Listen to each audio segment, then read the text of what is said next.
Hello Virat garu, hi sir. Welcome to great Andhra. Thank you so much sir. మీ పేరేంటి? విరాట్ కర్ణ. అది అది మీ గివెన్ నేమ్ అండి? అది లేదు సార్, నా ఒరిజినల్ నేమ్ వచ్చేసి సాయి కుమార్. మ్మ్. పెద్ద కప్ అప్పుడు శ్రీకాంత్ అడ్డాల గారు నేమ్ చేంజ్ చేద్దామని చెప్పేసి అనుకుంటున్నప్పుడు విరాట్ కర్ణ అని పెడితే బాగుంటుందని పెట్టారు అనమాట. ఎందుకు వై కర్ణ? కర్ణ అంటే కర్ణుడికి ఉన్నంత ఓపిక సహనం అవన్నీ ఉంటాయి అని చెప్పేసి పెట్టారనమాట. ఇండస్ట్రీలో ఇంకా పైకి వెళ్ళాలని చెప్పేసి ఎంత ఓపిక ఉంటే అంత పైకి వెళ్తామని చెప్పేసి ఆ పేరు పెట్టారు. అంటే మీరు ఏం చూపించారు అంత ఓపిక సహనం ఆయన ముందు? అంటే ఆయన చూసారు సార్, నా గురించి నేను చెప్పుకోవడం కంటే ఆయనకు అనిపించింది. సో అలా అంటే ఇండస్ట్రీలో కొంచెం ఎక్కువ రోజులు సస్టైన్ అవ్వాలని చెప్పేసి ఓపిక ఉంటే ఎక్కడైనా మన లైఫ్లో కూడా అంతే కదా సార్, ఓపిక ఉంటేనే అట్లా. మన మహాభారతంలో అదే చెప్పుకుంటారు అన్నమాట. గుడ్ నేమ్ అండి అది. విరాట్ కర్ణ సౌండింగ్ రియల్లీ గుడ్. అదే సార్. ఫైన్. ఇప్పుడు పెద్ద కాపు ఈజ్ యువర్ ఫస్ట్ ఫిలిం అదండి? పెద్ద కాపు 1.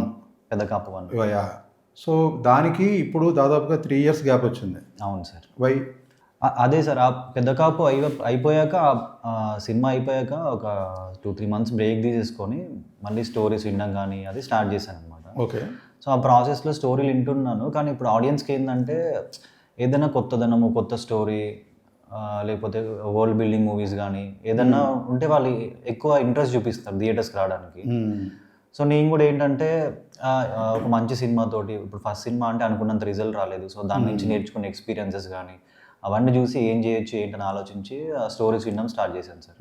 కొన్ని నేను విన్న స్టోరీస్ బాగున్నాయి, కాకపోతే మేబీ నాకు కరెక్ట్ కాదేమని చెప్పేసి కొన్ని రిజెక్ట్ చేయడం కానీ, లేకపోతే కొన్ని అట్లా ఆ ప్రాసెస్లో ఏంటంటే అభిషేక్ గారు ఆఫీస్కి పిలిచి స్టోరీ నరేషన్ ఇచ్చారనమాట. అవి విన్నప్పుడు ఏంటంటే జనరల్గా మనం స్టోరీస్ విన్నప్పుడు ఇట్లాంటి సినిమాలలో విఎఫ్ఎక్స్ బాగుండడం కానీ, లేకపోతే వరల్డ్ బిల్డింగ్ బాగుండడం కానీ ఏదో ఒక ఆస్పెక్టే బాగుంటుంది.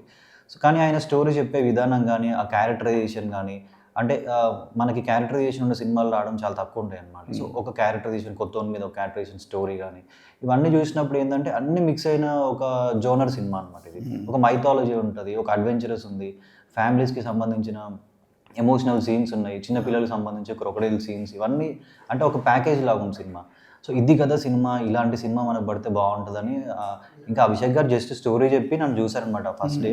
కానీ నేను ఆ క్యారెక్టర్కి ఏం కావాలో అవన్నీ ఆయన చెప్పేది చూసి ఫస్ట్ నెక్స్ట్ డేనే ఇంకా జిమ్కి వెళ్ళి వర్కౌట్ చేయడం కానీ, ఎందుకంటే ఆ బాడీ ఆ క్యారెక్టర్కి ఆ ట్రాన్స్ఫర్మేషన్. ఎందుకంటే మీరు సినిమాలో చూస్తే రుద్ర అనే క్యారెక్టర్ వాడు కొట్టే ప్రతి ఒక్క పంచ్ వెనుక ఏముంటే ఒక ఎమోషన్ తోటి కొడుతుంది అనమాట. అంటే ఆ ఎమోషన్ ఎందుకు వచ్చింది ఏంటంటే మీరు థియేటర్లో చూస్తే అర్థమవుతుంది. సో అవన్నిటికి ఏం కావాలి ఏంటి అనేది నేను స్లోగా గ్రాప్ చేసుకొని వెళ్ళిపోయి నా ఎంతోయిజం నా చూసేసి ఆయన ముందే ఓకే చేశారు అనమాట. So character name Rudra. అవును సార్, రుద్ర. Okay, fine. ఇప్పుడు ఇందాక అన్నారు మీరు ఫస్ట్ ఫిల్మ్ రిజల్ట్ రాలేదన్నారు కదండి, అప్పుడు మరి పెద్ద కాపు 2 ఉందా లేదా? ఎందుకది ఉంటుందా ఉండదా? అంటే మాకు అందరికీ హై ఎక్స్పెక్టేషన్స్ ఉండే అనమాట సినిమా మీద. టీజర్ కానీ ట్రైలర్ కానీ వచ్చిన ప్రతి కంటెంట్ అందరికీ ఒక హై ఇచ్చినాయి. ప్రతి ఒక్కళ్ళు బాగుంది అని చెప్పారు చూసిన వాళ్ళందరూ. సో ఇంకా ఆ తర్వాతకి సినిమా కూడా అలానే మేము స్టోరీ విన్నప్పుడు కానీ చూసినప్పుడు కూడా అలానే ఉంటుంది అనుకున్నాం, కానీ అనుకున్నంత రిజల్ట్ రాలేదు. అంటే అంతా మనము నమ్మి వెళ్తాం కదా. కరెక్ట్. నేనేది పెద్ద కాపు 2 సీక్వెల్ సంగతి అడుగుతున్నా. అది షూటింగ్ ప్రాసెస్లోనే అనుకున్నాం అనమాట. ఓహో. అంటే లెంత్ ఎక్కువ వస్తుంది, అందుకని 2 parts చేద్దామని అనుకున్నాం. అదే ఆ సెకండ్ పార్ట్ వస్తుందా అని అడుగుతున్నా. ఇప్పుడు ఇంకా తెలియదు సార్, అది ఓకే మేబీ ఉండొచ్చు, ఎందుకంటే నాకు పార్ట్ 2 స్టోరీ ఐడియా ఉంది, అది చాలా బాగుంటుంది స్టోరీ. ఓకే. ఇప్పుడు జనరల్గా అండి, ఇప్పుడు ఫస్ట్ పార్ట్ అంటే ఫస్ట్ ఫిలిం అంతగా వర్కౌట్ కానప్పుడు సెకండ్ ఫిలిం ఇంత భారీ బడ్జెట్ తోటి తీయటం అనేటువంటి సాధారణంగా అసలు అది ఏ హీరోకి కూడా అంత అవకాశం రాదు. For example even Ram Charan, Mahesh Babu ఇలాంటి హీరోస్కి కూడా వాళ్ళ ఫస్ట్ ఫిల్మ్ సక్సెస్ అయినా కూడా సెకండ్ ఫిల్మ్కి అంతంత బడ్జెట్లు పెట్టాల. అంటే ఆ రోజుల్లో పెట్టిన బడ్జెట్ లెక్కల్లో వేసుకున్నా కూడా ఇప్పుడు ఈ బడ్జెట్ చాలా ఎక్కువ. అవును సార్. సో అది మీకు మీ దాకా అసలు అది ఎలా వచ్చింది ఏమిటది? అదే సార్, అభిషేక్ అన్న ఫస్ట్ పెద్ద కాపు చూసినప్పుడు నా స్క్రీన్ ప్రెజెన్స్, యాక్టింగ్ అవన్నీ చూసుకొని ఈ క్యారెక్టర్కి కొత్త వాళ్ళు అయితే బాగుంటుందని ఫీల్ అయ్యారన్నమాట. కొత్త వాళ్ళు. ఎందుకంటే రుద్ర అనే క్యారెక్టర్ ఏంటంటే కొత్త వాళ్ళు ప్లే చేస్తే ఆ ఫీల్, ఆ ఎమోషన్ అవన్నీ అంటే ఆ క్యారెక్టర్కి ఆ డెప్త్ అదంతా ఉందన్నమాట. సో థియేటర్లో మీకు అర్థమవుతుంది.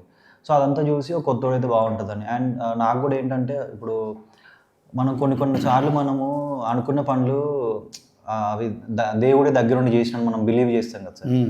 అట్లనే ఈ నాగబంధం కూడా ఏంటంటే ఆ దేవుడు అంశతోటి ఈ సినిమా రాయడం కానీ ఈ సినిమా చేయడం కానీ ప్రతిదీ ఐ మీన్ ఆ శివయ్య లీలలతో జరుగుతుందని నాకు అనిపిస్తుంది అనమాట. ఎందుకంటే సినిమా మీరు అన్నట్టే కొత్తోడికి ఇంత భారీ బడ్జెట్ సినిమా చేయడం కానీ, సినిమా అవుట్పుట్ కూడా అలానే రావడం కానీ, సినిమాలో నా పేరు రుద్ర అండ్ ఈ సినిమాని ఓపెన్ చేసింది చిరంజీవి గారు. ఆయన శివుడు క్యారెక్టర్ ప్లే చేశారు. ఆయన పేరు శివశంకర్ వరప్రసాద్. ఆయన తర్వాతకి మహేష్ బాబు గారు ఈ సినిమాని లాంచ్ చేశారు టీజర్. ఆయన పేరు రుద్ర వారణాసిలో. అండ్ ఇప్పుడు రానా గారు ఫస్ట్ లుక్ లాంచ్ చేశారు. అంటే సినిమాకి ఏంటంటే ఆ సినిమాకి ఏమేమి కావాలో ఆ సినిమాని అరేంజ్ చేసుకుంటుందని ఐ మీన్ కలుపుకొని పోతుందని నాకు అనిపిస్తుంది. ప్రొడ్యూసర్స్ కొత్త వాళ్ళు, అసలు సినిమాకి ఏ సంబంధం లేని వాళ్ళు. సో వాళ్ళు వచ్చి సినిమాని నమ్మి ఇంత పెట్టడం అనేది ఒక కొత్త వాళ్ళు, అంటే ఏ ఎక్స్పీరియన్స్ లేని వాళ్ళు. సో ఇది ఒకటి ప్రాసెస్. ఇంకోటి ఏంటంటే సినిమా అంతా అయిపోయాక సినిమాని చూసి అమెజాన్ వాళ్ళు కొనడం కానీ, సినిమా రిలీజ్కి ముందు, ఇప్పుడు ఓటీటీ బిజినెస్ ఎలా ఉంది మీకు ముందు ఐడియా ఉంది కదా. సో కొనడం కానీ, అండ్ ఇప్పుడు మా టీవీ వాళ్ళు కొనడం కానీ, శాటిలైట్ జీ స్టూడియో వాళ్ళు కొనడం కానీ, అన్ని లాంగ్వేజ్ శాటిలైట్స్ అయిపోవడం కానీ, రిలీజ్ నార్త్ మొత్తం జీ వాళ్ళు రిలీజ్ చేస్తున్నారు, ఓవర్సీస్ జీ వాళ్ళు రిలీజ్ చేస్తున్నారు. ఓటీటీ కూడా వాళ్ళేనా? OTT Amazon prime sir. Amazon prime. And overseas release వచ్చేసి జీ స్టూడియో వాళ్ళు రిలీజ్ చేస్తున్నారు. అంటే వాళ్ళకి నచ్చి అన్ని ఏరియాలు తీసేసుకున్నారు అన్నమాట. ముందు ఏమేమి ఉన్నాయి అని చెప్పేసి అన్నీ తీసేసుకున్నారు. అంటే అంత ఎగ్జైటింగ్గా కంటెంట్ ఉందని వాళ్ళు బిలీవ్ చేశారు అనమాట. అండ్ వచ్చిన టీజర్ చూసినారు అందరు, ఐ మీన్ టీజర్ చూసినారు. దిల్ రాజు గారు సినిమా మొత్తం చూసి నైజామ్ని కొన్నారనమాట. చూసారు సినిమా అంతా? చూసారు ఆయన సినిమా చూసి నైజామ్ తీసుకున్నారు సార్.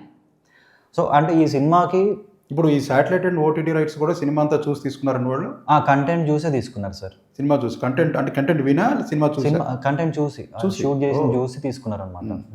అంటే సినిమా మీద అందరికి అంత నమ్మకం ఉంది. సో అదే అంటే సినిమా ఏంటంటే స్లోగా స్టెప్ బై స్టెప్ దాని హైప్ కానీ, దాని రీచ్ కానీ అదంతా స్లోగా జనాలలో కానీ, అందరికి ఇండస్ట్రీ సర్కిల్ కానీ అందరికి స్లోగా అది తీసుకొని వెళ్తుంది. అంటే ఈ సినిమాకి ఏం కావాలో అది సమకూర్చుకుంది ఫస్ట్ అందరిని, మమ్మల్ని అందరిని ఒక దగ్గర చేసి. ఇప్పుడు ప్రొడ్యూసర్స్ నమ్మి సినిమాని పెట్టినారు కాబట్టి వాళ్ళకి ఆ బడ్జెట్, ఆ రికవరీ కానీ అవన్నీ కూడా దేవుడే దగ్గర ఉండి చూసుకున్నాను నాకు అనిపిస్తుంది. అండ్ సినిమాలో నా పేరు కూడా రుద్రానే. సో ఇది కూడా మేము అనుకోకుండా అసలు ఇదేంటంటే అన్ఎక్స్పెక్టెడ్ జరిగినాయి సార్ ఇవన్నీ. డైరెక్టర్ గారు నేను కూర్చొని క్యారెక్టర్కి ఏం పేరు పెడదామని మాట్లాడుకుంటున్నప్పుడు రుద్ర అయితే బాగుంటుంది ఇద్దరు అనుకోని. సో ఇదంతా ఏంటంటే ఆ శివుడు దగ్గరుండి చేయించుకుంటాడని మాకు అనిపిస్తుంది. లేకపోతే సెకండ్ సినిమాకే ఇంత బడ్జెట్, ఇదంతా ఇంత క్యాన్వాస్. ఇప్పుడు నభా నటేష్ ఉంది, ఐశ్వర్య మీనన్ ఉంది సినిమాలో, జగపతి బాబు గారు ఉన్నారు, దక్ష ఉంది, international technicians, fights 3 fight masters, international fight masters ఉన్నారు, డ్యాన్స్ కొరియోగ్రఫీ గణేష్ ఆచార్య గారు, డిఓపి సౌందర్ రాజన్ గారు, ఆడియో కొత్త వాళ్ళు, I mean sound, music. So ఇదంతా సినిమాకి ఏం కావాలో సినిమాని అన్నీ తెచ్చుకుంటుంది సార్ అట్లా. సో ఇప్పుడు మీరు చెప్పిన దాన్ని బట్టి మీ పేరు రుద్ర సినిమాలో, మహేష్ బాబు గారి పేరు అందులో వారణాసిలో కూడా రుద్ర. అండ్ ఇది కూడా ఈవెన్ ఈ ట్రైలర్లో కూడా పిక్చర్లో బియాండ్ టైమ్ అంటే మనకి అసలు ఇది ఎప్పటికదో తెలియదు అన్నట్టుగా ఆ యొక్క మిస్టిసిజం అంతా మనకి వారణాసి ట్రైలర్లో ఏది ఉందో అట్లాంటి కొన్ని షేడ్స్ ఉన్నాయి. సో ఇది ఇప్పుడు విరాట్ కర్నాస్ వారణాసి అనుకోవచ్చా? అంటే నేను అంటే ఒక సినిమాతో పోల్చట్లేదు సార్, ఎందుకంటే ఇది ఒకటి మైథాలజీ అండ్ అడ్వెంచరస్ మూవీ అనమాట. మనం ఇప్పటివరకు చూసిన సినిమాలు మైథాలజీ అనగానే మనకు గుర్తొచ్చి మహాభారతం, రామాయణం గుర్తొస్తాయి అనమాట. ఇదేంటంటే అనంత పద్మనాభ స్వామి చుట్టూ జరిగే స్టోరీ అనమాట. ఇండియా మోస్ట్ కెప్ట్ సీక్రెట్ అని అందరు ప్రపంచం అంతా ఏంటంటే ఎగ్జైటింగ్ ఈగర్గా చూస్తారు. కంటెంట్ నాగబంధం అని రాగానే అసలు ఏంటి అని అందరూ ఎదురు చూస్తుంటారు, వరల్డ్లో ఏముంది అది అని చెప్పేసి. సో అక్కడ నుంచి తీసుకొని రాసిన స్టోరీ అనమాట ఇది. సో ఈ సినిమా కూడా అంతే ఎగ్జైట్మెంట్గా థియేటర్కి వచ్చి చూస్తే మీకు ఐ మీన్ చాలా ట్రెజర్లో ఎన్ని ఉన్నాయో అన్ని బయటపడతాయి అన్నమాట సినిమాలో. ఇంట్రెస్టింగ్. మీరు ఫైనాన్షియల్లీ సౌండ్ అండి మీరంటే మీరు మీ ఫ్యామిలీ? అంటే అట్లా ఏం లేదు సార్. అంటే మా బావగారు సినిమా ప్రొడ్యూసర్. ఓకే. నేను మా మదరే ఉంటాం అనమాట. మా ఫాదర్ చిన్నప్పుడు ఎక్స్పైర్ అయ్యారు. Okay okay. ఎందుకు అడిగానంటే ఇప్పుడు జనరల్గా ఎంతో కొంత ప్రొడక్షన్లో భాగం కానిదే ఒక కొత్త యాక్టర్ లేకపోతే అంటే జస్ట్ అంటే ఏమంటే 1 ఫిల్మ్ ఓల్డ్ యాక్టర్ని ఇంత భారీ బడ్జెట్లో పొజిషన్ చేయడం అనేటువంటిది సాధ్యం కాదు అనేది కొంతమంది అనుకునే మాట.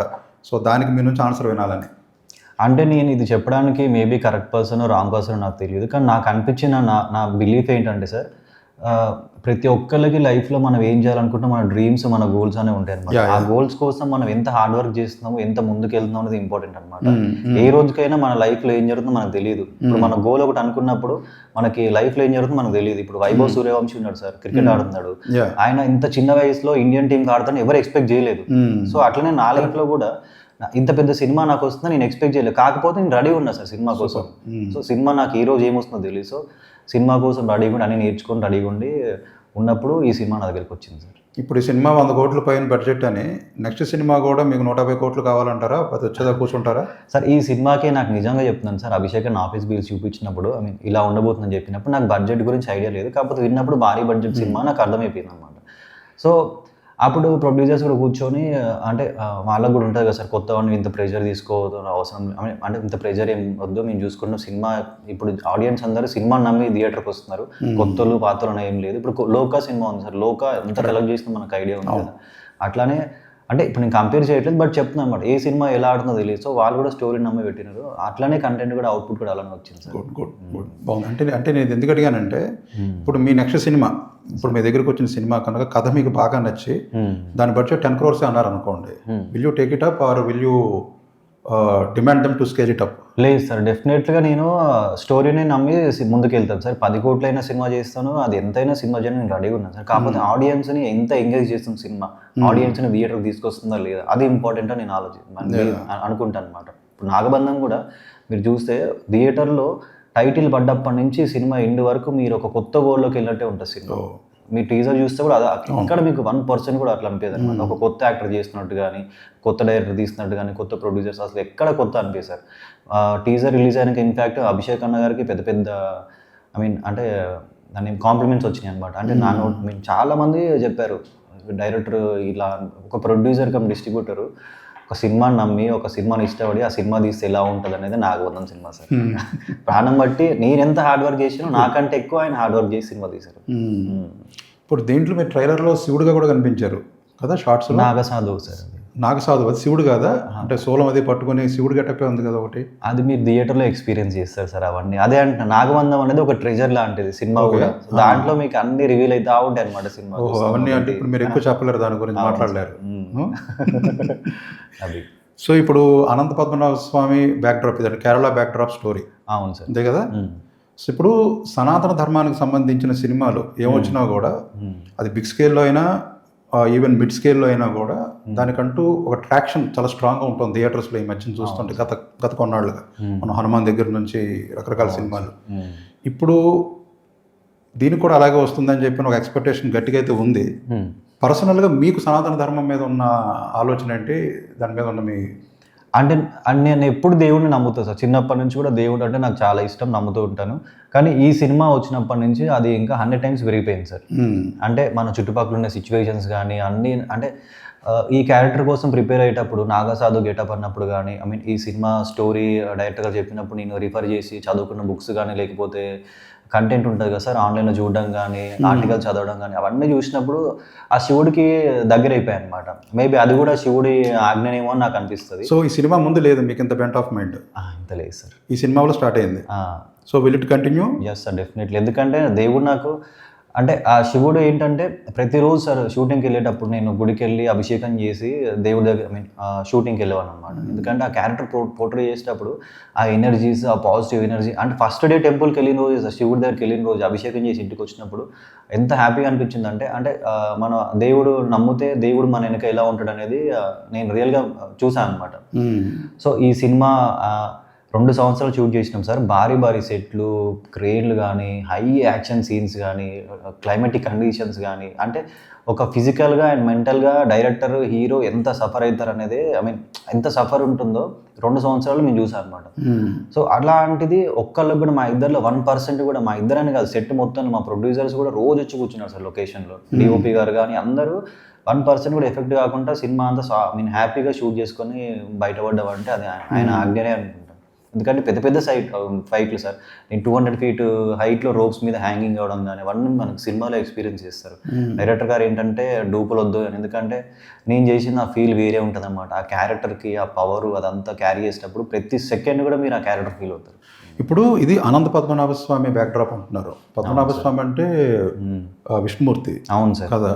కానీ స్టోరీలోనేమో శివుడు బ్యాక్డ్రాప్ గురించి ఒక మాట్లాడుతున్నారు కదా మీరు. అంటే శివుడు గెటప్ అంటే నాగసాధు అన్నారు. అవును సార్. కానీ శివుడు ఎలిమెంట్స్ ఉన్నాయి కదా ఇందులో. శివుడు ఎలిమెంట్స్ రుద్ర పేరు శివుడు పేరు కదా. అంటే నేను సో ఇది శైవం వైష్ణవం మిక్స్ అనుకోవచ్చా? అంటే నేను ఒకటి చెప్తా సార్. అంటే ఏంటంటే తిరువనంతపురంలో ఉన్న అనంత పద్మనాభ స్వామికి, కైలాసంలో ఉన్న మహాదేవుడికి, ఇక్కడ ఉన్న నాగసాధుకి ఆ లింక్ ఏంటనేది మీరు సినిమాలో ఎక్స్పీరియన్స్ చేస్తారు సార్. ఇప్పుడే చెప్తే నేను అది ఫీల్ పోతుంది సార్. అంటే ఎందుకంటే మనకి ఇంకా కంటెంట్ ఇంకా బయటికి రాలేదు కదా, ఆ ఎక్స్పీరియన్స్ ప్రతి సీన్ థియేటర్లో చూడడానికే చేసినాం సార్ ఈ సినిమా. లార్జ్ స్క్రీన్లో మీరు చూస్తున్నప్పుడు ఆ ఎక్స్పీరియన్స్, ఆ థ్రిల్ ఫీల్ అవుతారు. గుడ్. మొత్తం అయిపోయి చూసారండి సినిమా మొత్తం? చూసారు కదా. చాలా. ఇప్పుడు ఒక ఆడియన్స్గా చూస్తే అంటే మీరు సినిమా యాక్ట్ చేసినప్పుడు ఆబ్వియస్లీ అందులో మనం ఇమ్మర్స్ అయిపోయి ఉంటాం, పూర్తి జడ్జిమెంట్ ఉండదు, చాలా గ్యాప్ వచ్చేసి కొంతవరకు అంటే ఎడిటింగ్ అదంతా అయిపోయిన తర్వాత కూర్చొని చూసినప్పుడు మీరు కూడా ఆడియన్సే. అవును సార్. అవును. సో చూసినప్పుడు మీకు లాస్ట్ ఒక 30 minutes 20 minutes మంచి హై పీక్ సర్ప్రైజ్ ఏమన్నా ఉందా, లేకపోతే ప్రెడిక్టబుల్గా వెళ్తుందా? లాస్ట్ 1 hour ఒక హై ఇచ్చే ఎలిమెంట్ ఉంటుంది సార్ సినిమాలో. సినిమా స్టార్టింగ్ ఓపెన్ దగ్గర, ఐ మీన్ టైటిల్ కార్డ్ దగ్గర నుంచి మీరు ఎడ్జ్ ఆఫ్ ద సీట్లో కూర్చునే ఉంటారనమాట. ఇంటర్వ్యూకి వచ్చినప్పుడు అది ఇంకా ఎక్కువ అయిపోతుంటుంది. అండ్ లాస్ట్ 1 hour మీరు అసలు మన కల్చరు, మన కరేజు, మన సనాతన ధర్మ విలువలు ప్రతిదీ ఆ సినిమాలో లాస్ట్ 1 hour చూస్తారు సార్. అంటే కొరియోగ్రఫీ, ఫైట్ కొరియోగ్రఫీ దగ్గర నుంచి ఆ క్యారెక్టర్ ఫైట్ చేసే విధానం కానీ, డైరెక్టర్ చూపించిన విధానం కానీ, ఆ విఎఫ్ఎక్స్ కానీ, ఆ గ్రాండియర్ కానీ, ఆ డిఓపి గారు పెట్టిన ఫ్రేమ్స్ కానీ, ప్రతిసారి బీజిఎం దగ్గర నుంచి ప్రతిదీ లాస్ట్ 1 hour ఒక హై ఇచ్చే ఎలిమెంట్ ఉంటుంది సార్ సినిమా. చూసిన వాళ్ళందరూ అసలు ఇప్పటి వరకు చూసిన ప్రతి ఒక్కళ్ళు కూడా అదే ఫీల్ అయ్యారు అనమాట. ఎందుకంటే మేము చేసినా కానీ మాకు నచ్చొచ్చేమో సార్, కానీ చూసి ఇంతమంది సినిమాని కొన్నోళ్ళు కానీ, బయట ఆడియన్స్ కానీ అదే ఫీల్ అయ్యారు అనమాట. అండ్ ఇంకా అది థియేటర్లో చూసి ఆ ఫీల్, ఆ వైబ్ అదంతా అది బాగుంటుందని నేను నమ్ముతున్నాను సార్ సినిమాని. అంటే కష్టపడి తీసినాం, ప్రతి ఒక్కరు కష్టపడి తీస్తారు, కాకపోతే దేవుడి సపోర్ట్ మాకుందని మేము అనుకుంటున్నాం. అండ్ సినిమా కంటెంట్, స్టోరీ కూడా డిమాండ్ చేసింది అలానే ఉంది సార్. ఇప్పుడు మీరు చెప్తుంటే నాకు క్లైమాక్స్ గురించి మీరు చెప్తుంటే అఖండ 2 షేడ్స్ ఏమైనా ఉంటాయా? అంటే సనాతన ధర్మ విలువల గురించి చెప్పడం అన్నారు కదా. అంటే సనాతన ధర్మ విలువల గురించి ఉంటుంది. అండ్ మీరు అంటే పోలిక ఏం లేదు సార్ సినిమాకి ఇది కంప్లీట్గా అదే అంటున్నా సార్. ఇప్పటి వరకు వచ్చిన మన సినిమాలలో మైథాలజీ సినిమా అంటే రామాయణం, మహాభారతం చూస్తుంటాము, కానీ అనంత పద్మనాభ స్వామి చుట్టూ జరిగే స్టోరీ, ఆయన చుట్టూ జరిగే కథ ఏంటి, అక్కడి నుంచి తీసుకొని రాసిన స్టోరీ అనమాట ఇది. సో నేను కంపేర్ చేయదలుచుకోలేదు సార్ సినిమాని. అండ్ మీరు లాస్ట్ 1 hour చూస్తే మీరే చెప్తారు ఇక్కడ ఏ సినిమాకి అసలు కంపేర్ లేదన్నట్టే ఉంటుంది. విఎఫ్ఎక్స్ దగ్గర నుంచి చెప్తాను సార్, విఎఫ్ఎక్స్ మైండ్ బ్లోయింగ్ ఉంటుంది సార్ సినిమా లాస్ట్ 1 hour. ఇప్పుడు ఈ ఫిల్మ్ చేసినందుకు మీరు ప్లెజర్గా ఫీల్ అవుతున్నారా, ప్రెషర్గా ఫీల్ అవుతున్నారా? ఎందుకంటే ప్రెషర్ అనేది బడ్జెట్ దృష్టిలో పెట్టి అడుగుతున్నా. అంటే నాకు ఒక ఫస్ట్ స్టోరీ విన్నప్పుడు కానీ, ఆ షూట్కి వెళ్ళినప్పుడు, ఆ సెట్లు చూసినప్పుడు, భారీ సెట్లు చూసినప్పుడు కొంచెం ప్రెషర్గా అనిపిస్తుంది సార్. అంటే కొత్త వాడిని, ఇంత బడ్జెట్ ఇది అని ఫీల్, మీరు అన్నది కరెక్టే. కాకపోతే ఆ ప్రెషర్ అనేది వచ్చిన వితిన్ 1-2 secondsలోనే షార్ట్కి రెడీగా ఉన్నప్పుడు డైరెక్టర్ గారు వచ్చి మొత్తం కూల్ చేసేసి ఆయనే ప్రెషర్ అంతా తీసుకొని నన్ను ఓన్లీ క్యారెక్టర్లో వచ్చేవారు సార్. సో దానికి నేను ఆయనకి హ్యాట్స్ ఆఫ్ చెప్పొచ్చు అనమాట. అంటే ఒక కొత్త వాడిని అసలు ఏం లేకుండా సార్, ఒక క్యారెక్టర్ నమ్మి ఆ క్యారెక్టర్లోనే ఉండమని చెప్పి ఇంకా నాకు ఫస్ట్ 1-2 days అలా ఉంది, తర్వాతకి ఇంకా అలవాటు అయిపోయింది అనమాట. ఇప్పుడు మీ ప్రొడ్యూసర్స్తో కూడా మీరు ఇంటరాక్ట్ అవుతున్నారు కదా, మన కిషోర్ గారు, నిశ్చిత గారు. అవును సార్. అవును. ఇప్పుడు వాళ్ళు ఎలా ఉన్నారు ఇప్పుడున్న పొజిషన్లో? అంటే are they feeling the pressure of release are? అంటే అదే సార్, వాళ్ళు ఇప్పటికీ నేనేమన్నా అంటే నిషిత గారు కానీ, కిషోర్ గారు కానీ, వాళ్ళు ఇంత నమ్మి సినిమా పెట్టి ఇంత అయినాక ఇప్పుడు కూడా సినిమాని ఎలా ప్రమోట్ చేయాలి, ఇంకా ఆడియన్స్ దగ్గరికి ఎలా రీచ్ చేయాలని చెప్పేసి ఆఫీస్లో డే అండ్ నైట్ కష్టపడుతుంది సార్. అంటే నేను నిషిత మేడంతో వాళ్ళతో మాట్లాడతా కదా రోజు, ఆమె చెప్పే విధానం కానీ, సినిమా అంటే వాళ్ళకుండే అభిమానం కానీ, అవన్నీ చూస్తే అసలు అంటే నేను ఏదో అదృష్టం చేసుకున్నట్టు అనిపిస్తుంది అనమాట. అంటే మొత్తం వాళ్ళు చేస్తున్నారు సార్ అంతా. సో ఆ ప్రమోషనల్ యాక్టివిటీ కానీ, సినిమాని ఇంకా ఆడియన్స్ దగ్గరికి ఎలా తీసుకెళ్ళాలి, ఫస్ట్ డే ఆడియన్స్ థియేటర్కి ఎలా తీసుకురావాలని ప్రతిదీ దగ్గర కూర్చొని దగ్గరుండి వాళ్ళు అన్నీ టేక్ కేర్ చేస్తున్నారు. సో అలాంటి ప్రొడ్యూసర్స్ దొరకడం నాకు హ్యాపీ సార్, లక్కీ అనుకుంటాను. ఇప్పుడు coming back to your career అండి, ఎవరైనా కూడా డెబ్యూ చేసినప్పుడు మీలాంటి ఒక యంగ్ హీరోస్ లవ్ స్టోరీస్ కొంచెం అంటే జనాల్లోకి వెళ్ళడానికి జెన్జీ ఎలిమెంట్స్ తోటి ఉన్న సినిమాలు చేస్తారు. అవును సార్. కానీ మీరు ఓపెనింగే పెద్దగాపు, సెకండ్ సినిమా ఏమో ఇలాగ పెద్ద మైథలాజికల్ గ్రాండ్ స్కేల్ ఫిల్మ్. అవును సార్. ఎందుకు అంటే ఇలా చూస్ చేసుకోవడం అనేది మీ డెసిషనా లేకపోతే డెస్టినీయా? Destiny sir. ఎందుకంటే ఇప్పుడు మీరు చెప్పినట్టు కొత్తలోకి ఆప్షన్స్ ఏమి ఉండవు కదా సార్. మనం ఎప్పుడు మన డోర్ ఎవరు కొడతారా, మంచి ఆఫర్ ఏది వస్తుందని వెయిట్ చేస్తూ కూర్చుంటాము. అలా వచ్చినవి ఈ 2 ఆఫర్స్ సార్. ఇప్పుడు సినిమాల్లో మన ముందరికి అంటే ఈ రంగంలో మన ముందరికి వెళ్ళడానికి టాలెంట్ ఒకటి సరిపోతుంది, అది కాకుండా ఇంకేమన్నా కావాలంటారా మీరు? నేనైతే టాలెంట్ ఒక్కటే నమ్ముతాను సార్. అదే అంటున్నా సార్, మన లైఫ్లో రేపు ఏం జరుగుతుందో మనకు తెలియదు. ఈ రోజు మనం ఏం చేస్తున్నాం, మన కెరియర్ కోసం, మన గోల్స్ కోసం మనం ఏం చేస్తున్నాం ఇంపార్టెంట్ అనమాట, అంతే. సో అది చేసే ప్రాసెస్లో మన హార్డ్ వర్క్ని చూసి దేవుడే మనకి అన్ని ఇస్తారని నేను బిలీవ్ చేస్తాను సార్. సో అదే మీరు ఇందాక మీరు అన్న డెస్టినీ కూడా అదే అయి ఉండాలి. అవును సార్. అంతే డెస్టినీ అనుకుంటారు. ఎందుకంటే వ్యక్తిత్వం గురించి ఏం చెప్తారు సార్ చెప్పండి చెప్పండి చెప్తున్నారు మీరు. అది అందుకే ఎందుకంటే ఇప్పుడు ఫస్ట్ సినిమా కూడా అంత పెద్ద ఐ మీన్ ప్రొడ్యూసర్ మా బావగారు అయినా సరే కూడా అంత భారీ క్యాన్వాస్ అంత భారీ బడ్జెట్ సినిమా అనేది ఐ మీన్ ప్రతి ఒక్కరికి దొరకదేమో నేను అనుకుంటున్నాను సార్. అది నాకు లక్కీగా ఫీల్ అవుతాను. ఇంకోటి ఏంటంటే అది కూడా ఎందుకు వచ్చిందంటే ఈ సినిమాకి అదొక స్టెప్ లాగా నేను అనుకుంటా సార్. ఆ దేవుడే నన్ను ఆ సినిమా చేయించిన తర్వాతకి ఈ సినిమా నా చేతిలో పెట్టడం నేను అనుకుంటాను. యా నేను అడిగేది ఏంటంటే టాలెంట్తో పాటు వ్యక్తిత్వం అంటే how you're projecting our selfs in the industry and ఎలా ఇంటరాక్ట్ అవుతున్నాం ఏంటి ఎలా బిహేవ్ చేస్తున్నాం ఈ ఫ్యాక్టర్ ఎంతవరకు ఉపయోగపడుతుంది అంటారు మీరు? అంటే మీరు వేరే హీరోలను అబ్జర్వ్ చేస్తూ ఉంటారు కదా, అదే సార్ అదే అడుగుతున్నాను. అంటే నేను పర్టికులర్గా అందరినీ మీలాగానే టీవీలో చూడడమే సార్. ఇంతవరకు అయితే ఎవరిని ఇంటరాక్షన్స్ ఏం ఎవరితో వేరే హీరో లేదు సార్. అంటే నార్మల్గా ప్రొడక్షన్లో ఉన్నప్పుడు ఎవరైనా కలుస్తుంటాను, కానీ ఎంత డీప్గా ఇన్వాల్వ్ అయ్యేదైతే ఏముండదు. కాకపోతే ఇంకా అదే సార్. సో నేను నా పని నేను చేసుకుంటా, నాకు ఎవరితో సంబంధం లేదు. చూస్తాను నేను ఎలా ఉండాలో నా నా నా ఐ మీన్ నా మెంటాలిటీ ఏంటి అదే చూసుకుంటుంటా సార్. మీకు బాగా నచ్చిన హీరో ప్రభాస్ సార్. వై? అదే సార్, మనం లవ్ స్టోరీస్ మన సినిమాలు చూసినప్పుడు ఒక అబ్బాయి ఒక అమ్మాయిని ఇష్టపడతాడు. అమ్మాయి నన్ను ఎందుకు ఇష్టపడి నన్ను అడిగింది వై అన్నప్పుడు మన దగ్గర ఆన్సర్ ఉండదు కదా సార్. ఇష్టం అంతే. ఇది అంతే సార్, ఆయన అంటే ఇష్టం. ఇంట్రెస్టింగ్. చిన్నప్పటి నుంచి ఆయన అంటే ఒక అది అది ఇష్టం సార్, అంతే. డార్లింగ్ కదా సార్, ఆయన అందరు ఇష్టపడతారు. కానీ కెరియర్లో స్టెప్ బై స్టెప్ ముందుకు వెళ్తున్న కొద్దీ అందరు హీరోస్ చూస్తుంటే ఒక్కొక్కరి దగ్గర నుంచి ఒక్కొక్క క్వాలిటీ తీసుకున్నా. ఇప్పుడు పెద్ద సినిమా ఉంది సార్, రామ్ చరణ్ గారు అంత హార్డ్ వర్క్ చేసే సినిమాలు ప్రతి ఫ్రేమ్ చూస్తుంటే అసలు ఆ క్యారెక్టర్ పోర్ట్రే కానీ ఆ ఎమోషన్స్ కానీ అది అంత ఈజీ కాదు కదా సార్. ఎందుకంటే ఈ సినిమాలు నేను కూడా బాడీ చేసిన సార్, అంటే నేను కంపేర్ చేయట్లేదు. కాకపోతే నేను హార్డ్షిప్ ఎంతో తెలుసు, అది నాకు తెలుసు కదా సార్. అలా ఉండడం కానీ ఆ మట్టిలో ఫైట్లు చేయడం కానీ అది అసలు అంత టఫ్. మట్టి గుచ్చుకుంటా సార్, గిరికపోతా ఉంటుంది స్కిన్ అంతా. అసలు చూసే వాళ్ళకి సినిమాలో బాగా ఉంటుంది కానీ చేసే వాళ్ళకి అసలు ఎలా అనిపించింది మీకు? మొత్తం పెద్ద కాంటెంట్ ఎలా అనిపించింది ఆయన హార్డ్ వర్క్ పక్కన పెడితే? నాకు నచ్చింది సార్ సినిమా. నేను ఫస్ట్ షోకి వెళ్ళాను, సినిమా నాకు నచ్చింది. I very happy. అంటే అదే సార్, ఆ సినిమాలు ఏంటంటే మనని వెంటాడుతుంటాయి అనమాట. సినిమా అసలు ఇంత అదేమంటారు, మన గోల్స్ని మనం ఎలా రీచ్ కావాలి, మనం నమ్మిన దానికోసం నిలబడితే ఎంత దూరమైనా వెళ్ళాలనేది ఉంటుంది కదా సార్. మనం నమ్మింది నిజమైతే, మనం నమ్మింది కరెక్ట్ అనుకోండి, దానికోసం నిలబడితే ఎంత దూరమైన వెళ్ళి దేవుడు మనకి ఏం కావాలో అది ఇస్తారంటారు కదా. అది ఆ సినిమా అదొక ప్రూఫ్ లాగా అనిపిస్తుంది. కరెక్ట్. అంటే నేను ఇందాక అడిగిన దానికి ఒక చిన్న పర్సనాలిటీ ఆస్పెక్ట్. Okay sir. ఇప్పుడు ఇష్టమైన హీరో ఎవరంటే ప్రభాస్ అన్నారు. అవును సార్. చాలామంది ప్రభాస్ గారి సినిమా హిట్ కావాలని కోరుకుంటారు. ఏది వేరే వేరే ఫ్యాన్స్ అందరు ఫ్యాన్స్ కోరుకుంటారు అంటారు. అవును సార్. ఎవ్రీబడి అంటే ప్రతి వాళ్ళు కూడా ప్రభాస్కి వెల్విషర్స్ లాగా ఎక్కువ మంది ఉంటారు సాధారణంగా. అవును సార్. అది ఆయనకి ఎలా సాధ్యమైంది అనేది మీరు ఏమన్నా అబ్జర్వ్ చేశారా, ఏమైనా స్టడీ చేశారా అని అడుగుతున్నాను. అంటే అదే సార్, ఆయన అంటే అందరు అంటే నేను పర్సనల్గా ఎక్కడ ఎక్స్పీరియన్స్ చేయలేదు, అంటే ఏ హీరోని కూడా నేను ఎక్స్పీరియన్స్ చేయలేదు. కాకపోతే అందరు చెప్పేదాన్ని బట్టి నేను పర్సనల్గా ప్రభాస్ ఫ్యాన్ కాబట్టి నేను ఎక్స్పీరియన్స్ చేసింది ఏంటంటే ఆయన చాలా స్వీట్, అందరితో బాగా మాట్లాడతారు, ఆయన పని ఆయన చేసుకుంటారని అంటారు కదా సార్. సో ఆయన బిహేవియర్, ఆయన మెంటాలిటీ, ఆయన ఉండేదాన్ని బట్టి ఉంటుంది. ఓకే. సో అందుకే మేము అంటే మన ఆఫ్లైన్ క్యారెక్టరే మన ఐ మీన్ స్క్రీన్ పైన కూడా అప్పుడప్పుడు కనిపిస్తుంటారు కదా సార్. అట్లా. ఇప్పుడు మీరు హీరోగా ఒక సినిమా చేశారు. అవును సార్. ఇప్పుడు బయట మిమ్మల్ని గుర్తుపడుతూ ఉంటారు అంటే how you enjoy that what ever, అంటే ఇప్పుడు జనం గుర్తుపట్టడం కానీ అది జరుగుతుందా? అనుకున్నంత అయితే లేదు సార్, కానీ ఇప్పుడైతే స్టార్ట్ అయింది సార్. అంటే నేను అది ఫీల్ అవుతున్నాను. ఓకే. అంటే వీడు అని మాట్లాడుకుంటారేమో నేను అనుకున్నాను, బట్ ఇంకా చూడాలి సార్ అది. So you enjoy popularity obviously hero అయిన తర్వాత. అంతే కదా సార్, కష్టపడిన దానికోసమే కదా సార్. రోజు ఐడెంటిటీ లేదని చెప్పి ఇంట్లో కూర్చొని తలకాయ కొట్టుకుంటా ఉంటాను. మీకు పాపులారిటీ వచ్చిన తర్వాత తెలుస్తుంది, మీరు ఇప్పుడు ప్రైవసీ ఎంజాయ్ చేద్దాం అనుకుంటారు, అది దొరకదు. And I wish that should happen for you. Thank you sir, thank you so much. ఇప్పుడు మనకి చాలామంది young heroes like Kiran Abbavaram are Adivi Sesh, అలాగే నవీన్ పోలిశెట్టి, వీళ్ళందరూ కూడా స్క్రిప్ట్స్లో కూడా వాళ్ళు బాగా ఇన్వాల్వ్ అవుతారు, మేకింగ్లో ఇన్వాల్వ్ అవుతారు, డైరెక్షన్లో ఇన్వాల్వ్ అవుతారు. ఇప్పుడు ఏదన్నా ఒక షార్ట్ కోరుకున్నట్టుగా రాకపోతే ఇవాళ మనం ప్యాకప్ రేపు మళ్ళీ రాసుకుని చేద్దాం అనే అంత అది కూడా వాళ్ళు చూపిస్తారు వాళ్ళు. సో మీరేంటి, మీ సంగతి ఏంటి?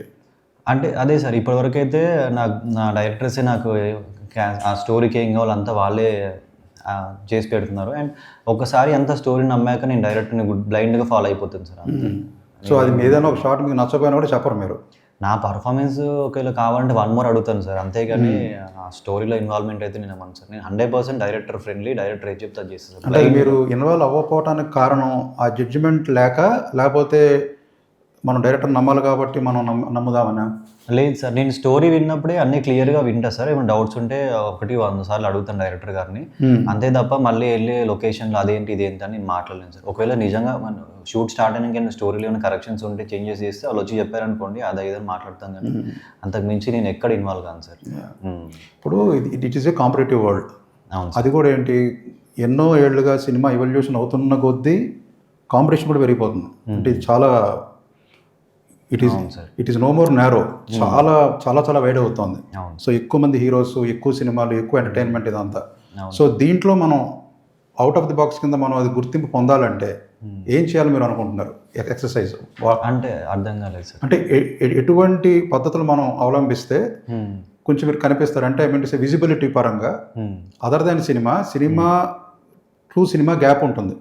ఈ గ్యాప్ మధ్యలో కూడా మన గురించి బజ్ ఉండాలి అనేది ఏమన్నా మీరు ఆలోచించారా? లేదు సార్, నేను ఓన్లీ కంప్లీట్గా సినిమా గురించి ఆలోచిస్తాను సార్. సినిమా ఉన్నప్పుడు సినిమా కోసం ఏం చేస్తాం, సినిమా రిలీజ్ అయ్యాక పబ్లిసిటీ ఏంటి, అంతే తప్ప ఇన్ బిట్వీన్ సినిమాకి ఏం చేయాలనేది నేను అంత ఆలోచించలేదు. అంటే అంత తెలియదు సార్, అంత ఆలోచించలేదు. ఎక్కువ ప్రైవేట్ పర్సన్ అనమాట. నా ఫ్రెండ్స్, నా సర్కిల్ నాకే ఉంటుంది. సో అంటే పిఆర్, మీడియా నెట్ ఇట్లాంటివన్నీ కూడా చాలా మంది heroes they do that actually. Sir అంటే నాకు ప్రెషర్ ఉంది సార్. అందరు అడుగుతారు నువ్వు ఏం చేస్తున్నావు పెట్టు, ఎందుకంటే సినిమానే కాదు ఇప్పుడు నీ పర్సనల్ లైఫ్ కూడా చూస్తారు అది ఇదని అంటారు అందరూ. కాకపోతే నేను బిలీవ్ చేసేది ఏంటంటే సార్, సినిమానే మాట్లాడాలి, సినిమానే చూడాలి సార్ ఏదైనా సరే. ఎందుకంటే మనం పని మాట్లాడకుండా ఇవన్నీ మాట్లాడారు అనుకుంటారు, రేపు వాళ్ళే అంటారు వీడు సినిమాలు తక్కువ చేస్తాడు కానీ ఇవన్నీ బాగానే చేస్తున్నాడు అని అనుకుంటారని. ఎందుకంటే నాకు తెలిసిన ఒక ఇద్దరు యంగ్ డైరెక్టర్స్ కూడా చాలా టాలెంటెడ్ అండి విరాట్ అని చెప్పి అంటున్నారు. అది వాళ్ళు అంటున్నప్పుడు విజిబిలిటీ కూడా మనకి ఇంకా స్ట్రాంగ్గా ఉంటే అవును సార్ ఎక్కువ అవకాశాలు రావడానికి ఛాన్స్ ఉంటుంది. అంటే రికాల్ ఈ కథకి ఎవరు బాగుంటారో అన్నప్పుడు మీరు తట్టడం, అయితే మీకోసం కథ రాయాలనుకోవటం లాంటివి జరిగే అవకాశం ఉంటుంది కదా అని. అవును సార్, మీరు చెప్పేది కరెక్టే సార్. కాకపోతే నేను బిలీవ్ చేసేది ఏంటంటే ఇప్పుడు మనం సినిమానే మాట్లాడాలని నేను చెప్పాను కదా సార్. మన సినిమాలో మన క్యారెక్టర్, మనం చేసే హార్డ్ వర్క్, నిజంగా డైరెక్టర్ ఒక స్టోరీ రాసుకొని ఆ డైరెక్టర్కి ఈ హీరో కావాలని చెప్పి ఈ క్యారెక్టర్కి ఇలాంటి హీరో కావాలని అనుకున్నప్పుడు మేబీ ఇండస్ట్రీలో ఉన్న ప్రతి ఒక్క డైరెక్టరు సినిమాలు చూస్తారు కదా సార్, ప్రతి సినిమా చూస్తారు 99%. సో నా సినిమా చూసి నా హార్డ్ వర్క్ చూసి వస్తారని అనుకుంటా సార్. నాగబంధం కూడా మీరు చూస్తే నా హార్డ్ వర్క్ ప్రతిదీ కనిపిస్తుంది సార్ సినిమాలో. టీజర్లో చూస్తే కూడా మీరు చిన్న షార్ట్ అయినా సరే ఆ ఫైట్ గాల్లో ఎగరడం కానీ, ఆ ఫైట్స్ కానీ, ఆ మంచుకొండలో ఆ షర్ట్లెస్ షాట్ చేయడం అంటే చాలా టఫ్ సార్. ఎందుకంటే మేము షూట్ చేసేటప్పుడు, క్లైమాక్స్ షూట్ చేసేటప్పుడు 35 days non stop climax shoot చేస్తున్నప్పుడు బేర్ బాడీ అంటే షర్ట్లెస్ షాట్స్ చేస్తున్నప్పుడు బ్లడ్, వాటర్, పెద్ద పెద్ద ఫ్యాన్స్ పెడతారు సార్. మనకి ఈ డిసెంబర్ చలి ఎక్కువ ఉంది, మాదని నైట్ షూట్స్ 2 కాగానే ఒక చల్లటి గాలి వచ్చిపోతుంది సార్. ఆ గాలికి ఉన్న జబ్బులను వస్తాయి, జ్వరము, దగ్గు అన్నీ, ఇంకా దోమలు ఉంటాయి అనమాట. సో ఆ టైంలో నాకేమైందంటే ఒకటేసారి షివరింగ్ అయిపోయింది బాడీ అంతా చలికి. ఎందుకంటే అప్పుడే వచ్చి సడన్గా బ్లడ్ అంతా పోసి ఆ ప్రొఫైలర్స్ ఆన్ చేసేసరికి ఆ చలికి 35 days 35 days షూట్ చేస్తున్నప్పుడు మధ్యలో ఒకరోజు ఆ చలికి, ఎందుకంటే ఆ రోప్స్, ఆ ఫైటు అవన్నీ చేసినప్పుడు ఒక రోజేమో గాల్లో ఉంచుతారు, ఒక రోజేమో ఎమోషనల్గా డైలాగులు చెప్పి పంచు అవంటారు, ఒక రోజేమో హెవీ ఎమోషనల్ బాధపడే సీన్స్ ఉంటాయి. సో ఇట్లా డిఫరెంట్ సీన్స్ చేస్తున్నప్పుడు అంటే మనలో యాక్టింగ్ చేస్తున్నప్పుడు ఆ పర్ఫార్మెన్స్, ఎందుకంటే సినిమాలు చూసి అర్థమవుతుంది సార్ నేను చెప్పేదంతా. అంటే అంత ఎమోషనల్గా చేస్తున్నప్పుడు మన బాడీ కూడా అంత తట్టుకుని అంత చేసినప్పుడు ఒక రోజు ఏమైందంటే బాగా చలికి అసలు ఒక 2 hours నాన్ స్టాప్ ఇట్లా బాడీ అంతా షివర్ అయిపోయింది. షివర్ అయిపోతే డైరెక్టర్ గారు చూసి ఫస్ట్ ఇమీడియట్గా ఆ హాస్పిటల్కి పంపించారు అనమాట. హాస్పిటల్కి వెళ్తే ఎమర్జెన్సీ వార్డులో అన్ని చెక్ చేసి ఏమైందా నాకు భయం చూసి అన్ని చెక్ చేసేసరికి నిద్రపోయినా సార్, నాకు తెలియదు అనమాట. లేచి చూస్తే పొద్దున్నే 6 అయింది. అంత ల్యాక్ ఆఫ్ స్లీప్ అనమాట ఒక్కొక్కరు. అంటే డైలీ ఇప్పుడు నాకు మేకప్ డైలీ 4 నుంచి 6 hours పడుతుంది సార్. ఫైట్ సీన్ అయితే ఒకలాగా, నార్మల్ సీన్ అయితే ఒకలాగా. అండ్ నేను హెయిర్ ఆల్రెడీ పెంచా, అంతకీ క్యారెక్టర్కి ఇంకా హెయిర్ కావాల్సి వచ్చింది. ఎక్స్టెన్షన్స్ పెట్టినప్పుడు తెలియని హెడ్ మొత్తం వెయిట్ అయిపోతూ ఉంటుంది, బరువు ఎక్కుతుంటుంది. దాంట్లో 6 hours మేకప్ చేసి ఒక 12-13 hours షూట్ చేసి ఇంటికి వెళ్ళేసరికి మళ్ళీ మేకప్ తీయడానికి 1.5 hour పడుతుంది. ఇంటికి వెళ్ళి పడుకునేసరికి ఒక 2-3 hours, మా అంటే 4 hours స్లీప్. ఇంత యాక్షన్ సీన్స్ ఇంత హెవీ చేసినప్పుడు మన బాడీ ఇంకొంచెం రెస్ట్ ఎక్కువ కోరుకుంటుంది, కానీ అది లేకుండే అనమాట. సో నాకే కదా సార్, మా డైరెక్టర్ గారు, ఎందుకంటే నాకంటే ముందు ఆయన వచ్చాడు లొకేషన్స్కి. అంటే హీరో ఉన్నాడు ఏం చేస్తున్నాడు అని చెప్పి ఎక్స్ప్లెయిన్ చేయడం క్యారెక్టర్ కోసం అన్నిటికి వచ్చేవాడు. ఆయనకు కూడా ఫీవర్, ట్యాబ్లెట్లు వేసుకొని షూట్ చేశారు. ఇదంతా శివుడు లీలనే సార్. ఎవ్వరికి ఏం కాకుండా ఒక్కరోజే బ్రేక్ తీసుకుని నేను తెల్లారి నుంచి షూట్ చేసాం అనమాట. అంటే అంత చేస్తున్నప్పుడు ఒక ఫీల్ ఉంటుంది కదా సార్. మ్మ్. సో క్లైమాక్స్లో షూట్ చేసినప్పుడు నాకు నిజంగానే ఆ దేవుడు అంటే నా ఎన్నుకున్నట్టు అనిపించింది సార్. షూట్ చేసినప్పుడు ఒకటేసారి వెనక తిరిగినప్పుడు ఒకసారి కళ్ళల్లో నీళ్ళు తిరిగి అసలు గూస్ బంప్స్ వచ్చినాయి అనమాట. వెళ్ళి డైరెక్టర్ గారికి ఇట్లా చెప్తే అసలు ఆయన ఫుల్ హ్యాపీ ఫీల్ అయ్యాడు. అంటే అంత డెప్త్గా ఇన్వాల్వ్ అయిన క్యారెక్టర్లో సినిమా. సో అంత నమ్మి చేసినాం సార్ సినిమా. అంటే మీరు హార్డ్షిప్స్ కూడా ఎంజాయ్ చేశారు చాలా బాగా సార్. ప్రాసెస్ ఆఫ్ అంటే మేకింగ్. అంతే సార్. మొన్న ఐ మీన్ మొన్న ఒక పాడ్కాస్ట్లో వింటున్నప్పుడు చెప్పారు కదా సార్, దేవుడు యుద్ధం ఫస్ట్ కిరీటం కావాలంటే యుద్ధం చేపిస్తాడు, తర్వాత కిరీటం ఇస్తాడు కదా. correct. సినిమా కూడా అంతే సార్. ముందు దేవుడు అన్ని పరీక్షిస్తాడు అనమాట. అంటే దేవుడు అంత ఈజీ ఇవ్వడని బిలీవ్ చేస్తారు సార్ ఏదైనా సరే. కరెక్ట్. ఇప్పుడు ఏ సినిమా అయినా కూడా హార్డ్షిప్ ఉంటుంది ఆయా కథలకు తగ్గట్టుగాను. మీరు పెద్దగా కూడా కష్టపడి ఉంటారు బాగా. అవును సార్. సో మీరు ప్రాసెస్ని ఎంజాయ్ చేసేటువంటి ఫోకస్లోనే ఉంటారా, లేకపోతే రిజల్ట్ మీద కూడా ఫోకస్ ఉంటుందా?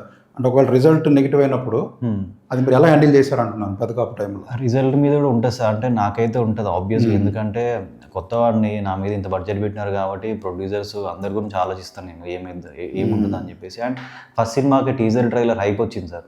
హైప్ వచ్చినప్పుడు అందరం ఒక హైలో ఉంటాం కదా. కరెక్ట్. సో అనుకున్నంత రిజల్ట్ రాపోయేసరికి కొంచెం డిసప్పాయింట్ అయినా సార్. ఒక 2-3 months ఎవరిని కలవకుండా నాలో నేనే అంటే నా మిస్టేక్స్ ఏంటి, ఏం చేసిన అని చెప్పి కొన్ని సినిమాలు చూడడం కానీ. లక్కీగా నాకు ఒక ఫ్రెండ్ ఉంటాడు అనమాట, వాడు అసిస్టెంట్ డైరెక్టర్.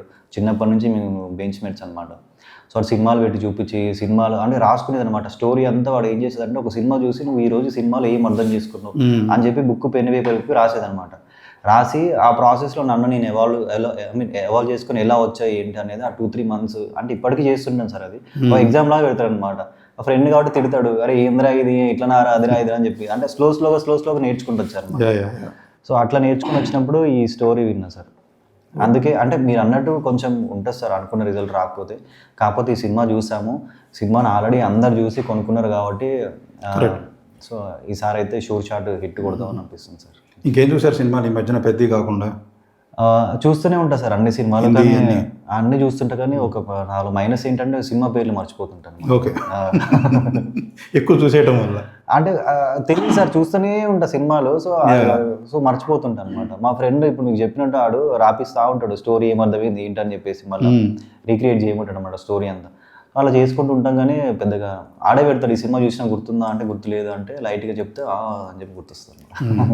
ఇప్పుడు నేను మీకు 3 సినిమా టైటిల్స్ చెప్తాను సార్, రాబోయే చిత్రాలు. ఫర్ ఎగ్జాంపుల్ 3 ఒకే రోజు రిలీజ్ అయ్యాయి. ఫస్ట్ ఏ సినిమాకి వెళ్తారో చెప్పాలి మీరు. Okay sir. రాక, వారణాసి, స్పిరిట్. ఆల్రెడీ అవి రిలీజ్ డేట్ అనౌన్స్ చేశారు కదా సార్. చేశారు. అంటే నేను జస్ట్ ఒక హైపోథెటికల్ క్వశ్చన్. అదే సార్. అంటే మీ ఫస్ట్ ఇంట్రెస్ట్ దేని మీద ఉంది అనేది. అంటే 3 రాక, వారణాసి అండ్ స్పిరిట్ చెప్పండి. సార్ నేను కొత్త నన్ను ఇలాంటి సిచ్యువేషన్లో మీరు పెట్టకూడదు. అంటే ప్రభాస్ ఫ్యాన్ అన్నారు కాబట్టి ఆబ్వియస్లీ. అవును సార్. అంతేనా? స్పిరిట్ అంటే అదే సార్, ఒక్కొక్క సినిమాకి ఒక్కొక్క ఎక్స్పెక్టేషన్ ఉంది సార్. ప్రతి సినిమాని వెళ్ళి ఫస్ట్ షో వెళ్ళి చూడాలనిపిస్తుంది నాకు. ఫస్ట్ ఏ సినిమా టికెట్ దొరికితే ఆ సినిమాకి వెళ్ళి చూస్తారు. మొత్తాన్ని 3 కవర్ చేస్తారు 100% సార్. నాకు బాహుబలి సినిమా టికెట్ దొరకలేదు సార్. సినిమాకి వెళ్ళి చూద్దాం అంటే Day 1 ఎంత ట్రై చేసి లాస్ట్కి ఒక 2 టికెట్ దొరికితే అప్పుడు వెళ్ళిన సినిమాకి.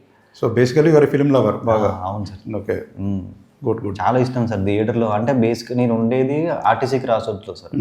ఇప్పుడు షిఫ్ట్ అయ్యాను. అప్పుడు సో మా ఫ్రెండ్స్, మా సర్కిల్ అంతా సినిమా వాళ్ళే. అంటే సినిమా వాళ్ళ మీన్స్ ఫ్యాన్స్. ఒక్కొక్కడు ఒక్కొక్క ఫ్యాన్ అనమాట. ఒకళ్ళు ఎన్టీఆర్ ఫ్యాన్స్, ఒకళ్ళు ప్రభాస్ ఫ్యాన్స్, ఒకళ్ళు రామ్ చరణ్ గారు ఫ్యాన్స్, మహేష్ బాబు గారు ఫ్యాన్స్. ఇప్పుడు మహేష్ బాబు గారు సినిమా కూడా సుదర్శన్ థియేటర్ అంటారు కదా. అట్లా ఒక్కొక్కరు అడగగానే అన్ని సినిమాల గురించి మాట్లాడుకుంటారు, కలెక్షన్స్ గురించి అన్ని సినిమా అంటే అక్కడే అవన్నీ అలవాటు అయిపోయినాయి అనమాట. ప్రతి ఒక్కరికి సార్ అక్కడ వాళ్ళ హీరోస్కి ఎంత కలెక్ట్ చేసింది, ఏ థియేటర్ సినిమా వస్తుంది, ఒక థియేటర్లో పోస్టర్ పడితే ఈ సినిమా ఎవరు కొన్నారో చెప్పేస్తారు వాళ్ళు. ఇప్పుడు మా సినిమా కూడా అక్కడ సుదర్శన్ థియేటర్లో పోస్టర్ పడగానే మా వాళ్ళు ఫోన్ చేసి సుదర్శన్ థియేటర్లో పడ్డది, దిల్రాజు గారు కొన్నారు సినిమా అని చెప్పి వాళ్ళు నాకు చెప్పారు. నాకు తెలియదు అప్పటి వరకు. అంటే అంత అది అట్లా సినిమా మీద ఒక అభిప్రాయం ఏర్పడింది. సినిమా నాకు ఇష్టపడడం స్టార్ట్ చేశాను సార్. ఇప్పుడు లైన్లో మీకు నెక్స్ట్ సినిమాలు ఉన్నాయా, లేకపోతే నాగబంధం రిజల్ట్ని బట్టి పట్టాలు ఎక్కిద్దాం సినిమాలు అన్నట్టుగా ఏమైనా అనుకుంటున్నారా? అంటే సినిమాలు ఉన్నాయి సార్, అది ఇంకా రిలీజ్ అయ్యాక చెప్దామని వెయిట్ చేస్తాం అనమాట. అంటే ఇన్ని రోజులు కొంచెం లేట్ చేశాను. ఇప్పటి నుంచి కొంచెం స్పీడ్గా అంటే స్పీడ్ అంటే మంచి కథలు మంచిది విని పెట్టుకున్న లైన్లో అది స్లోగా స్టార్ట్ చేసుకుంటాను సార్. ఇంకా మీరు చెప్పినట్టుగా రుద్ర క్యారెక్టర్ నేమ్ తోటి చాలా మంది బిగ్ స్టార్స్ చేశారు. అవును సార్. ప్రభాస్ గారు చేశారు, మహేష్ బాబు గారు ఇప్పుడు వారణాసి, చిరంజీవి గారు గతంలో చేశారు. ఆయన శివుడు క్యారెక్టర్ చేశారు. విరాట్ గారు ఇది ఈ ప్రమోషన్స్ లో రథయాత్ర గురించి ఒకటి విన్నాం. రథయాత్ర ఏంటి? అదే సార్. అంటే మేము సినిమా అనుకున్నప్పుడే సినిమాలో 'నమోరే' సాంగ్ చూస్తే మీరు ఒక 5,000 మంది డాన్సర్స్‌తో సాంగ్ చేశామనమాట. అప్పుడు డైరెక్టర్ గారు ఏం బిలీవ్ చేశారంటే రియల్‌గా అంటే అనంత పద్మనాభ స్వామి అంటే నేను పర్సనల్‌గా నా చిన్నప్పుడు వెళ్ళినప్పుడు చూసినప్పుడు అనంత పద్మనాభ స్వామిని ఆ 3 డోర్ల నుంచి చూసినప్పుడు నాకు ఐడియా లేదు సార్ 3 డోర్లలో నుంచి చూడాలని చెప్పేసి. నార్మల్‌గా వెళ్ళా. కానీ వెళ్ళి చూస్తున్నప్పుడు ఒక్కొక్క డోర్‌లో నుంచి ఆ కళ్ళలో నీళ్ళు తిరిగే సిచ్యువేషన్ అనమాట. టెంపుల్‌లో కూడా శాండ్ అదంతా కూడా ఎప్పటికప్పుడు తీసినా కానీ అది ఆటోమేటిక్‌గా వస్తుందని చెప్పారు. అంటే నాకు తెలిసి చెప్పారు. సో అట్లనే ఆ టెంపుల్ ఆ దేవుని చూసినప్పుడు వచ్చిన హై అదంతా ఉంటుంది కదా సార్. డైరెక్టర్ గారు కూడా విజిట్ చేసినప్పుడు ఆయనకు కలిగిన హైని ఇక్కడ సెట్ చేసి అదే ఫీల్ కల్పించాలని చెప్పేసి ఆ దేవుణ్ణి ఇక్కడ ఆ విగ్రహాన్ని చేయించారనమాట. చేయించి అక్కడ పెట్టినప్పుడు నిజంగా దేవుణ్ణి చూసిన ఫీలింగ్ కలిగిందని చాలామంది చెప్పారు. అండ్ అక్కడ ఆ దేవుడి దగ్గర రోజు అందరికీ ఒక 200 మంది పూజారులతోటి అర్చన చేయడం కానీ రియల్గా వచ్చిన వాళ్ళందరికీ ఆ బ్లెస్సింగ్స్ అదంతా కూడా ఒక టెంపుల్ లాగా ఫీల్ అయ్యారు అనమాట. సో అందరు చెప్పింది ఏంటంటే ఆ స్వామివారిని చూస్తే నిజంగా స్వామివారిని చూసిన ఫీలింగ్ కలిగింది అన్నారు. చాలామంది అంత దూరం అంటే అనంత పద్మనాభ స్వామి దగ్గరికి వెళ్ళాలనుకుంటారు, కొంతమంది ఆగిపోతారు కదా సార్. అలాంటి వాళ్ళ కోసం ఏం చేసామంటే రథయాత్ర అని స్టార్ట్ చేసాం సార్. ఆ రథయాత్ర ఏంటంటే ఆ ఐడల్ని దేవుడి విగ్రహాన్ని ఒక లారీ పైన పెట్టేసి మంచిగా నీట్గా డెకరేట్ చేసేసి ప్రతి ఒక్క సిటీకి వెళ్ళి ఒక్కొక్క స్టాప్ దగ్గర ప్రతి సిటీ సార్. కర్నూలు నుంచి వరంగల్ వరకు సార్. ఇప్పుడు సెట్ వేసిన కర్నూలులోనా? కాదు సార్, అనంత పద్మనాభ స్వామి ఐడల్ ఓన్లీ ఆ విగ్రహాన్ని ఒక లారీ పైన పెట్టేసి నీట్గా డెకరేట్ చేశాం. ఆ లారీ అనేది 17 సిటీస్ వెళ్తుంటది. 17 సిటీస్ కర్నూలు నుంచి వరంగల్ వరకు ఆంధ్ర మొత్తం కవర్ చేసి తెలంగాణ నుంచి వరంగల్ దగ్గరకు వచ్చి అది ప్లాన్ సార్. ఆ దేవుణ్ణి కూడా మీరు చూస్తే అదే ఐడల్ సార్. మీరు చూస్తే కళ్ళకి కట్టినట్టే ఉంటుంది దేవుడు. ఆ టెంపుల్ సెట్ ఎక్కడ వేసారండి అసలు? టెంపుల్ సెట్ నానక్రామ్గూడలో వేసాం సార్, రామానాయుడు స్టూడియోస్లో. సో ఇప్పుడు ఆ విగ్రహం కూడా అక్కడ ఉంది? అదే సార్, విగ్రహం ఇప్పుడు అక్కడే ఉంచాము. ఇప్పుడు తీసి రెడీ చేసాం. విగ్రహం హైదరాబాద్లో ఉన్నప్పుడు కర్నూలు నుంచి స్టార్ట్ ఎలాగనేది నాకు డౌట్ వచ్చింది. అది విగ్రహాన్ని లారీ పైన పెట్టాను సార్. తీసుకెళ్ళిపోతారు అక్కడ ఫస్ట్ లారీ పైన తీసుకెళ్ళిపోతాము. అక్కడ నుంచి డెకరేట్ చేసి మొదలు పెడతారు. ఆల్రెడీ అంతా డెకరేషన్ అయిపోయింది సార్. ఇప్పుడు మనకి రేపు ప్రసాద్ ఐమాక్స్ దగ్గర లాంచ్ చేస్తున్నాం అనమాట. డ్యాన్సులు, దేవుడు అర్చన చేయడం కానీ అవన్నీ చేసి ఇక్కడ నుంచి స్టార్ట్ చేసి వరంగల్ మహబూబ్ నగర్ అట్లా వెళ్ళి వరంగల్ దగ్గరికి వచ్చి ఆగుతున్నాం. సో అలా చేసాం. చాలా మంది ఫోన్ చేస్తున్నారు అనమాట చూసి దేవుణ్ణి అక్కడ లారీ పైన చూసి అందరు వచ్చి చూద్దామని చెప్పి మా పేరెంట్స్ని తీసుకురావచ్చు, మా మమ్మీని తీసుకురావచ్చు అని అడుగుతున్నారు అందరు.